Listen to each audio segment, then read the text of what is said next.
V movie എന്റർപ്രൈസസിന്റെ രണ്ടാമത്തെ സംരംഭം സ്നേഹവീട് എന്ന ടെലിഫിലിമിന്റെ പൂജാവേളയാണ്. ബഹുമാനപ്പെട്ട സാമൂഹ്യ പ്രവർത്തനം കലാകാരനുമായിട്ടുള്ള ശ്രീ ഉണ്ണികൃഷ്ണൻ ശാന്തിനഗർ, അതുപോലെ തന്നെ മിലിറ്ററി സർവീസിൽ വർഷങ്ങളായി സേവനമനുഷ്ഠിച്ച് ഇപ്പോൾ സാമൂഹ്യ പ്രവർത്തനങ്ങൾ ഏറ്റെടുക്കുന്ന ലയൻസിന്റെ ഭാരവാഹി കൂടിയായിട്ടുള്ള ശ്രീ ജിയാർ നായർ അടക്കമുള്ളവർ നമ്മളോടൊപ്പം ഉണ്ട്. വളരെ മഹനീയമായ ഒരു സാന്നിധ്യമാണ് ഈ ഒരു സംരംഭത്തിനുള്ളത്.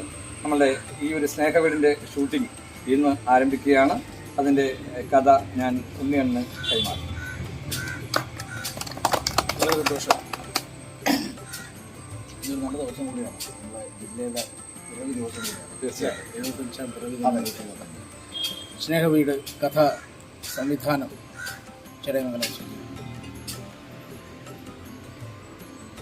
ഗ്രാമീണ പശ്ചാത്തലത്തിലുള്ള വീട്ടിൽ 65 വയസ്സിന് മുകളിൽ പ്രായമുള്ള ഒരു വൃദ്ധൻ, മൂത്ത മകൻ 45 വയസ്സ് പ്രായമുള്ള ഭാര്യ, ഇയാളുടെ മകൾ പ്രായം 15, ഇളയ മകൾ 30 മുകളിൽ പ്രായം, ഇളയവൻ്റെ ഭാര്യ 25 വയസ്സിന് മുകളിൽ പ്രായം, കാമുകന് 25 മുകളിൽ പ്രായം, ഇളയ സഹോദരി 15-25 വൃദ്ധൻ്റെ കൂട്ടുകാരൻ അയൽവാസി സീൻ